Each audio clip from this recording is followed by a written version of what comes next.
Welcome back. It has been quite a long time since we last did a full city overview, and it is going to be the first time we make a full city overview on this layout. For those who haven't seen our channel before, we have recently taken down our entire Lego city and built a new table. So we went from 176 base plates to now 243. But let me take you a bit around on the different areas of the city. We are going to start at the back end of the city. So this is what you see when you stand on the other end. And this is the amusement park where we have the older fairground sets. We have the Ferris wheel, the older and bigger roller coaster, the carousel, and the fairground mixer. We also have the newer haunted house and the Disney train. But let us see it from the other side. And from the front, as it's supposed to be seen, or as you see it when you come up to the table, you can see of course, the same sets, but now from the front. And here we have the Disney train station, where we have extended the platform for two reasons. One, I didn't think the platform was big enough at all to start with, but we want to use this as some kind of an entrance. So we are gonna make some kind of a sign or something like that. We still haven't really figured out what we're gonna call this, so that's still something that we have to figure out. Also, you can see all the paths that we have around. We still need to extend them, make them better, and put in a lot more trees and flowers and people, of course. So it is the latest thing that we have done in this city, but we are not, of course, done at all. And hopefully at some point there will be a new set that can be put in. I hope that they are going to do some kind of a minifigure set again, as they've done a couple of times, to put in. And of course, just to mention the train, we do have a train line going around the amusement park. And the reason why I'm doing it like this is because this is the way that the train will keep inside the loop all the way. So we have a switch there, and we have a switch over there. And as long as it goes counterclockwise, it will always stay within this loop. Because if you go the other way, it will go around here. I will show you in a moment. So that was the amusement park. So let's go on to a part of the city that is very, very far away from all the way over here to all the way over here. This is the residential area.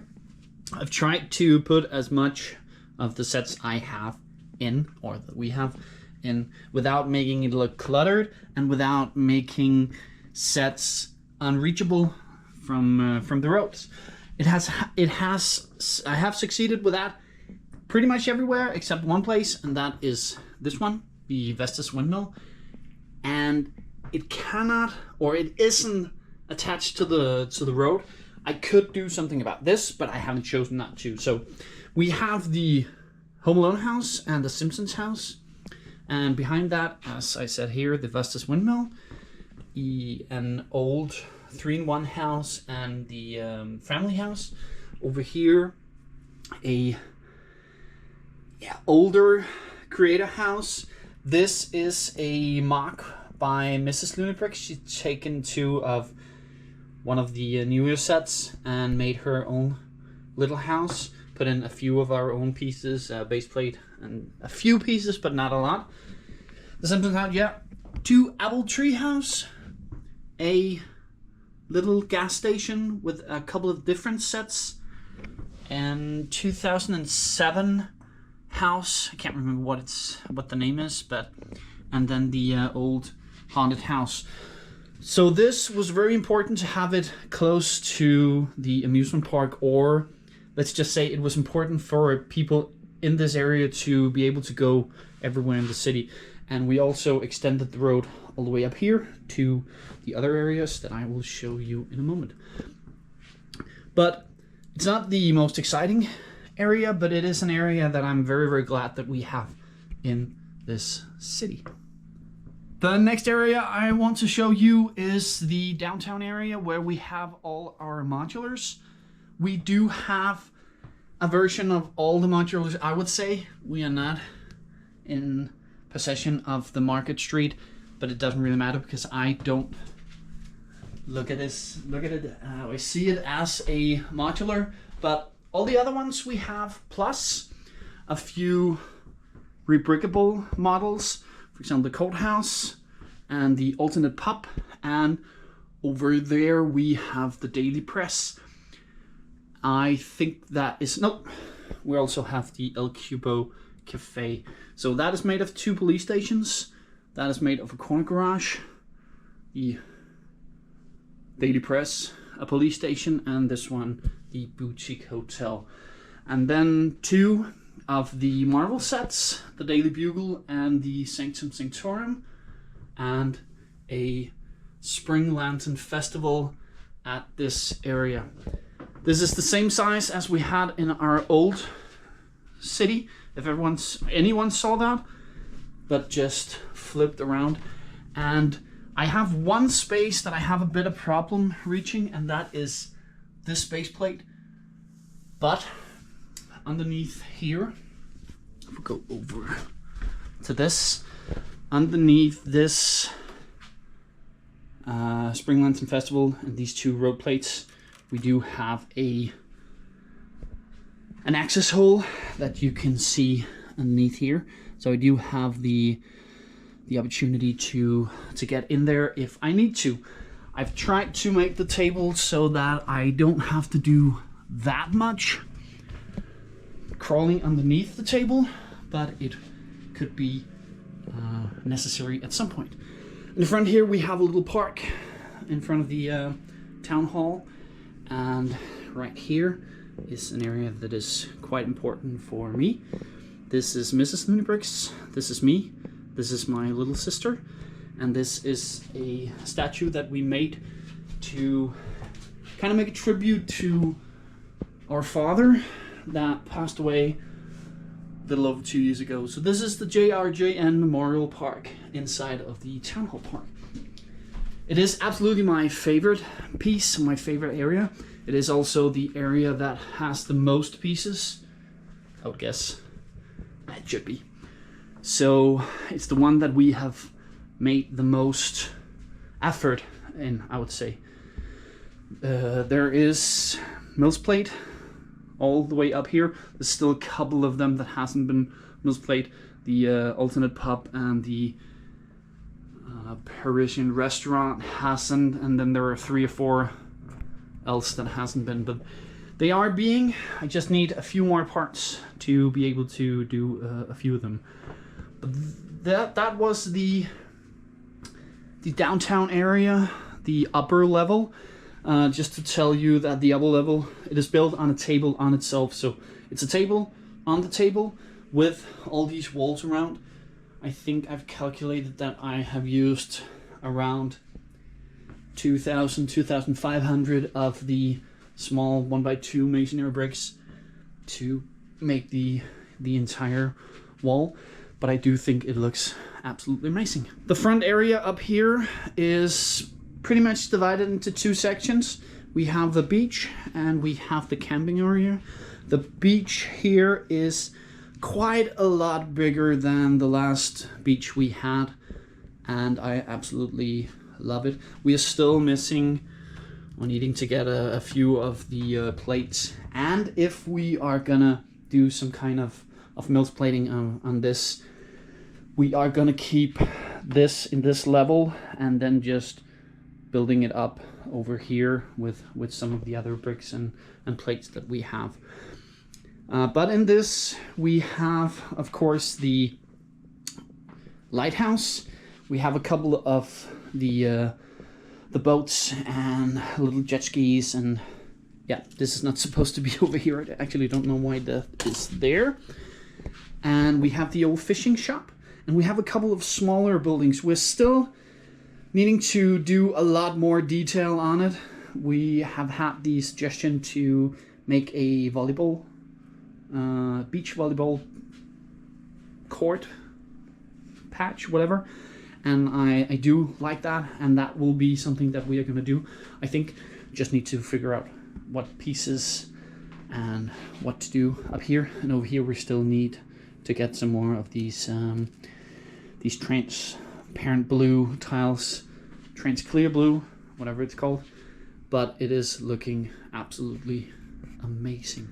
Over here we have the camping area, where we have a little townhouse, a A-frame cabin, and the reason why this area is empty is because we have another A-frame cabin.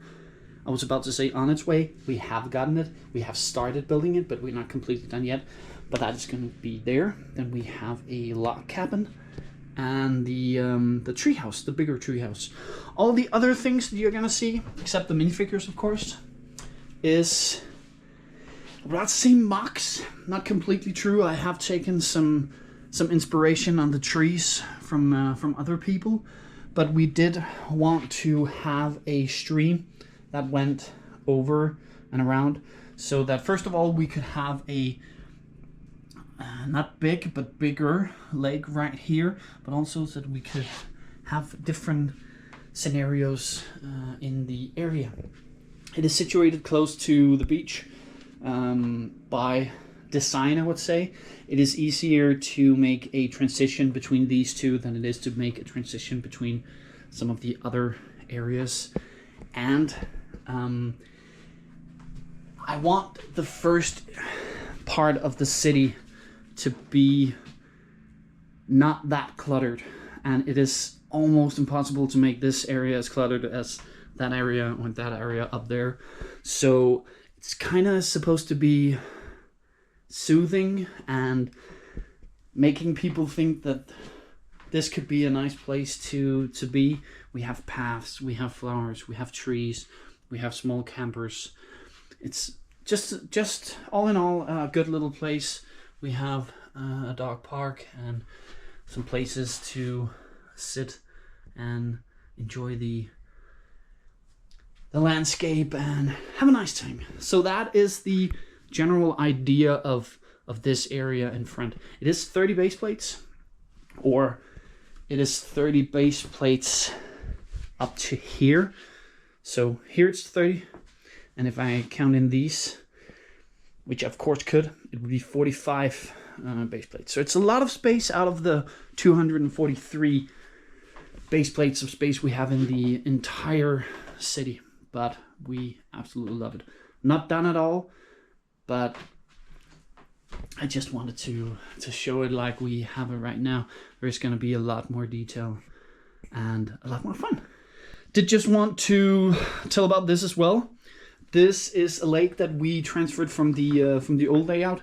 Underneath here, there is actually another access hole. I've covered it up because I don't think I'm going to use it, so we still have the option or the possibility to go inside here. But it shouldn't be necessary because I can reach everything from either that side or that side. That's also why we have this little walkway down here. Up here we have the Quickie Mart. I have thought about maybe turning it around, because right now it's put on a 1.5 base plate by 2 base plate. If I switch it and put it like this, I can take away three base plates of road right here and get some more space for this. I do plan on this changing a bit. I've gotten some comments or some suggestions that I shouldn't have a parking space for these, but they should be a part of that. And I actually, I do tend to agree. So I think that's gonna be what we're gonna do. But a little area that I really like, because it is a little oasis in the middle, and we did also do some rock facing into the wall. It's just a little thing that breaks the normal wall all the way around it. Just as I said, we had a train going around here, and I was very particular on why this was going that way. We, of course, also have trains going inside the city, so let me just turn this on. It goes underneath the upper level, goes around over there, and comes out behind there, and goes around again, kind of in a little reversed L, if you can say it like that. I'm just gonna let it go one more trip. So that's why I said that this train was gonna go this way, because or else if it doesn't go that way, it's gonna end up on the main line. But I do have, let me just turn it on. I do have some more trains underneath. Let me show. This is the train line underneath the upper level. So this is where it comes into the tunnel, and it goes around here. So the main line is just over here. Then we have the other red passenger train. The older one must be from 12 or something like that, maybe a little bit older. And over here, if we go down, we do have 2 freight trains as well. I'm not planning on those going around the city, but I do have them, so they needed somewhere to be, and this was the perfect space. And just to mention train lines, we also do have a train line that goes around here, but I'll show you in a moment where we have that. The last area that I haven't shown yet is this, the only area that hasn't been base plated, or there hasn't really been any development on. This is actually the reason why we changed the table. Just to give you a bit of context. Before, the table was pretty much a big square where we had most of the same sets, or actually the same sets that we have here, in kind of the same way. But Mrs. Looneybricks wanted a area for herself, for maybe her Harry Potter and her Christmas, but most of all she wanted a little enchanted forest. So she has the Sanderson house, the witch house, and she has the medieval blacksmith, and she also have the medieval town square, I think it's called. She's building that at the moment. She's still doing the other ones. And then she has these 2s as well. This is the Viking village, and this is the Snow White. So this is gonna be her little area. It is 4 base plates deep, and it's 13 base plates long. So for those who can count, it is 52 base plates all in all. We're not sure that the Christmas sets is gonna stay there. At once they were in the back, actually right down there, and they might go back there. We still need to paint the bag over there and paint the cabinet, so it's gonna take a while. But this is not something that I expect to be done right away or within the next year or anything. It's gonna be Mrs. Looneybricks' little project, so we can kind of cut it off here and say that this is Mrs. Looneybricks' area, and this is our common area, mostly mine, or it's me that does the most of the work on it. But I really do like that she wanted her area for herself, so that is hers, that is ours, mine, and it's absolutely amazing. I can't wait to see what she's gonna do with that. She's also thought about getting the Lion Knight's castle to get over here. I think it's gonna be absolutely amazing. It has the drawback that it is against a slanted roof, so it's not a full use of all the base plates, especially not the ones in the back, but I don't think it's gonna be that big of a problem, as she wants to have kind of a foresty area, a little bit like this over here. So that's Mrs. Looneybricks' Enchanted Forest. That was the overview of this city. Of course, it's not completely detailed yet. It is on the first versions of the rebuild, even though a lot of the building has gone in the earlier version. So there's still going to be some changes here, but we really like it. We have also gotten all our parts up, so this is filled with parts mostly. This is filled with parts, and then we have a little building table over here where I have all the pieces and sets and things that I don't think is going to be over there, but I still need to figure out if I want to keep them built like that or I want to take them apart. I think it's going to be a little bit, it's going to break my heart to take them apart, but that might be what I'm going to do. But I hope you enjoyed this little walkthrough of the city. It is 9 months since we did our last full overview of the city, but this is the first one with this layout. I do really enjoy the fact that I can now reach pretty much all the way around, except one little base plate up there. And I love the fact that Mrs. Lundberg has got her own little area. And just that it's gotten bigger. So we have stuff to do up here. I hope you enjoyed it. I would very much appreciate, we would very much appreciate a like or a subscribe or a comment to the video. So if you liked, thank you. If you didn't like it, please tell me why. But really can't do anything about it right now, so kind of bad for you. But until next time, bye.